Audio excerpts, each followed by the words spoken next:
on. There's some editing probably going to occur there. A lot of editing. Matt, you're up. You're gonna do your bit first today. Welcome to my fellow misfits, Tim Stevens and Matt Campisi. I'm Jerry Black. Let's get into it. The quote for today is, we need to have a reminder that playfulness doesn't stop at 8 years of age.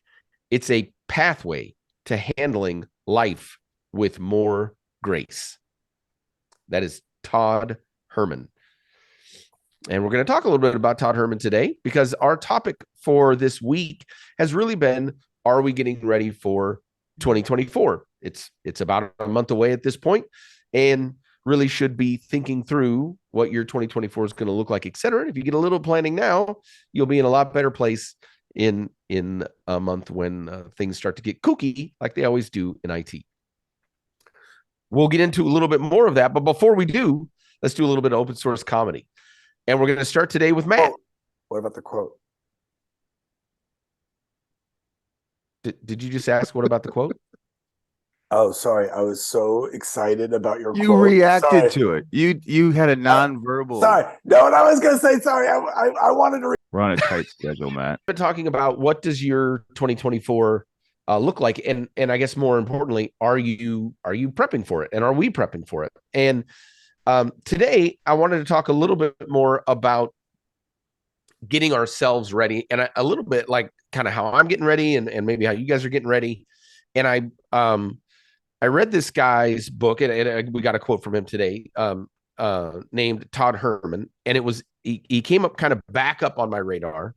He has a book called The Alter Ego Effect, but he also talks about the 90-day year is what he calls it. But anyways, he come up on my radar because he interviewed Bert Kreischer, the comedian, and that's going to be posted, I think he said January 5th of 2024. The interview will be posted. But it was kind of a neat, like, hey, that's a cross. You just generally don't see kind of the self-help guys talking with the comics. And so it was a neat crossover. But he breaks your year down into 90-day windows. And so I was thinking, let's talk a little bit about kind of the 90-day windows for, like what we've got going on, or what you're thinking, what you're planning for your next 90 days. Because it essentially his assessment is, or kind of his statement about it is that you can't plan more than 90 days out.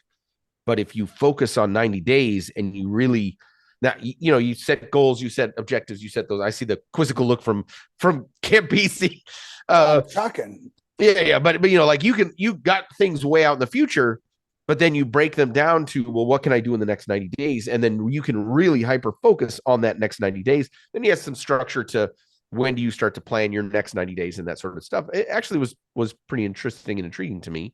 And I thought, well, what do you guys think of that? Like, have you ever read any of that? And have you ever thought through kind of the 90-day or the 30-day plan, or, that sort of deal? This plan was originally for athletes, right?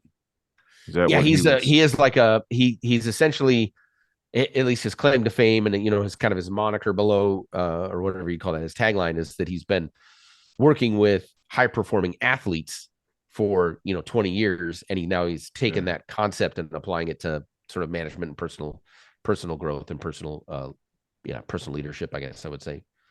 In the context of working with an athlete, right? You're working on certain muscle groups, certain techniques. Oh, that's a good point.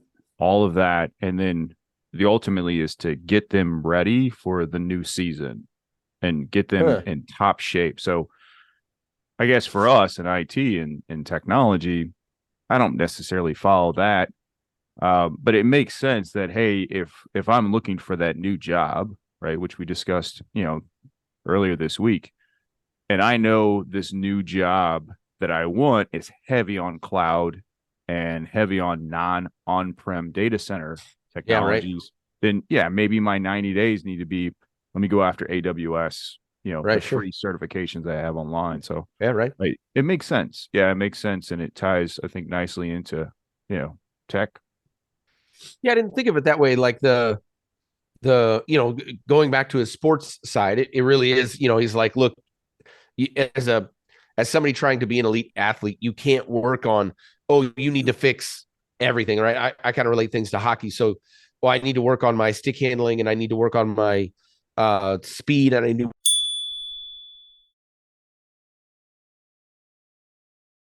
on my slap shot. I need to work on my,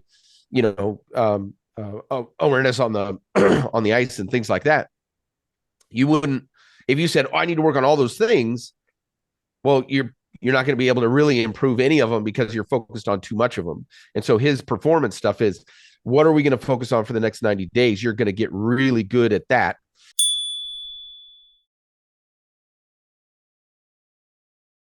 And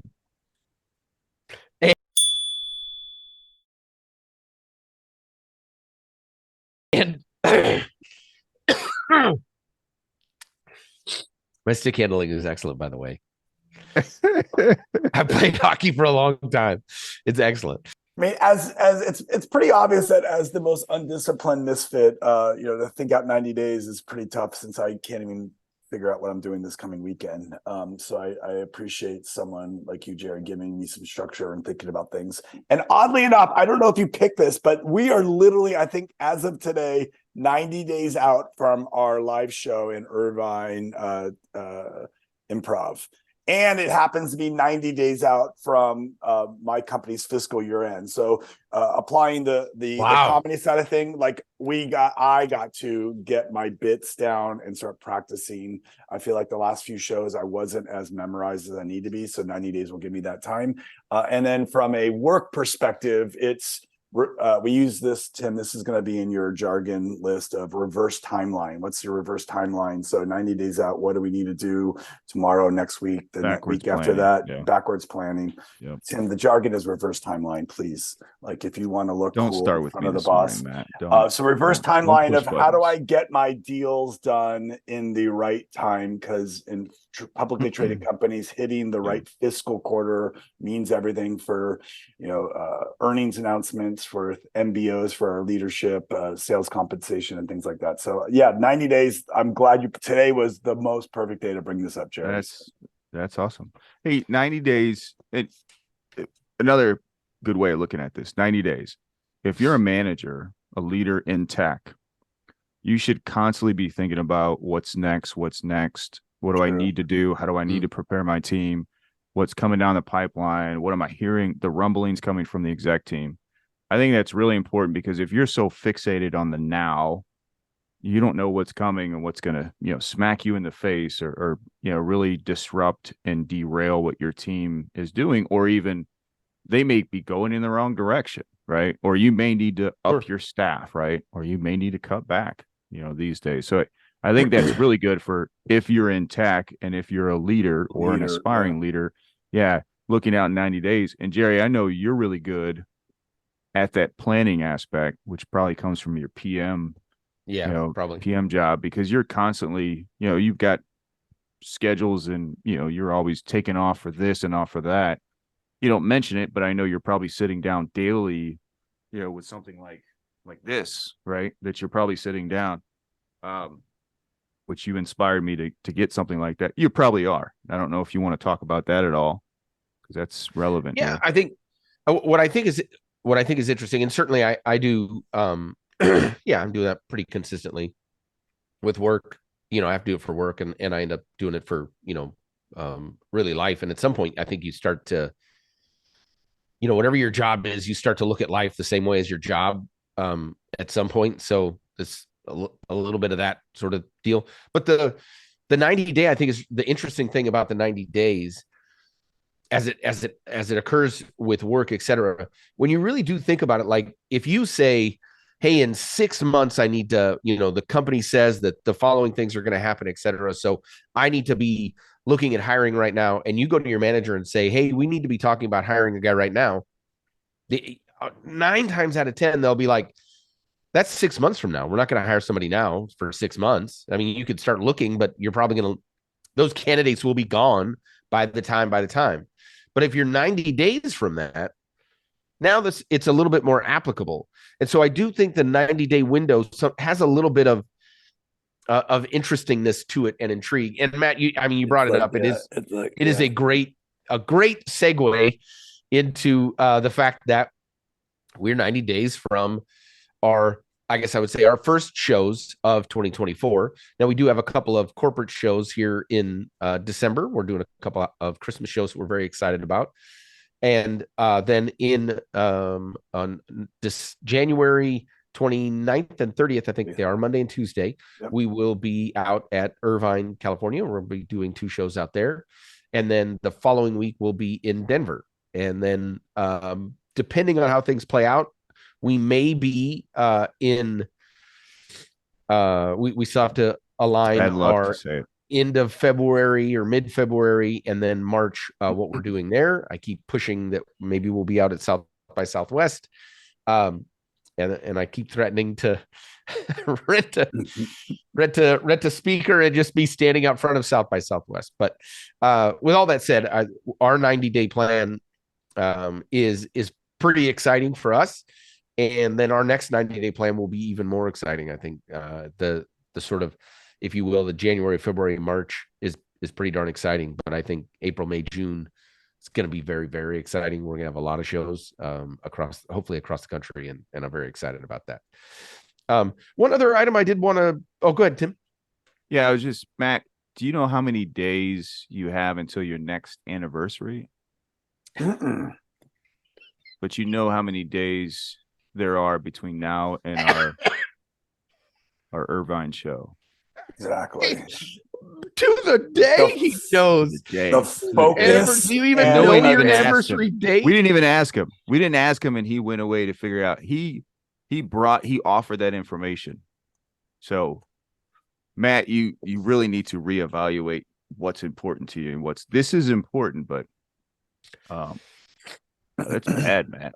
You should be ashamed of yourself. And how many days till Valentine's Day? Like, oof, that's like years from now. Yeah, I don't celebrate Valentine's Day, so I don't know. How does that doesn't happen? Okay, that's another show. Hey, the only other thing I wanted to mention was, and we really don't have a lot of time here, but the other thing that they talked about was, or that Todd Herman talks about is he's got this alter ego effect. And I don't know if you guys, this is probably a topic for another day, but I want to at least bring it up. So we've talked a lot about when you get on stage and how you perform and that sort of deal. Mm-hmm. And he talks about having an alter ego in certain situations that you call on if you are, if you're performing, if you're speaking, if you're whatever it is. And he talks about Bo Jackson. And Bo Jackson said he loved Jason Voorhees. And when he would play football, as soon as he put on his helmet, he was Jason Voorhees. And he was Jason Voorhees was a hockey mask, no emotion, just driving, trying to kill people, etc. But, just this passionless beast, right, that never gave up. And Bo Jackson said, that's when I put that helmet on, that's who I am. And then Beyonce, I don't know if you guys remember this. This is a weird thing that I didn't know, but she has this Sasha Fierce character. And she released an album, and there was this whole, who is Sasha Fierce, and this whole thing. Sasha Fierce is her alter ego. And she is when you see her in interviews, and it may have changed over the years, but she got interviewed by Oprah a number of years back when that album came out. And she is a very quiet, introverted, really pretty Christian woman. And then when you see her on stage, man, she's Sasha Fierce. Yeah. She's Sasha Fierce. And she said, it's just, if you get a chance, watch the interview with Oprah and Beyonce about Sasha Fierce. And it's super neat to watch, because it's like, wow. So we probably a whole other conversation about that. Yeah. But I think for us, for performing, maybe, and even not even for, if you're getting on stage, if you're getting up in front of people and you're having, that sort of anxiety, etc., thinking through, maybe there's a little bit of an alter ego you could call on that would help you with that. It'd be interesting. So anyway, let's table that for right now. But if you, and the reason I bring it up is Todd Herman wrote a book called Their Alter Ego Effect.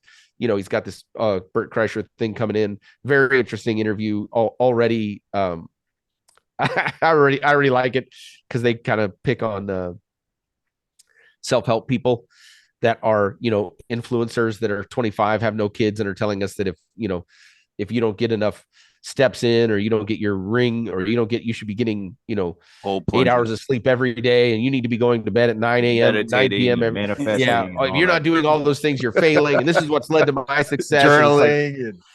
So journaling. Yeah, it's so, which are all good things. But yeah, 25-year-old telling me they're all good things, but they don't necessarily fit into the structure of a person who's a parent, who has, other things going on in life, that has, et cetera, et cetera. Has to deal with math. They pick on that a little bit. And I was like, I want to see this interview. So, but topic for another day. I do want to say thank you very much to my fellow misfits, Tim Stevens and Matt Campisi. My name's Jerry Black. Have a wonderful day.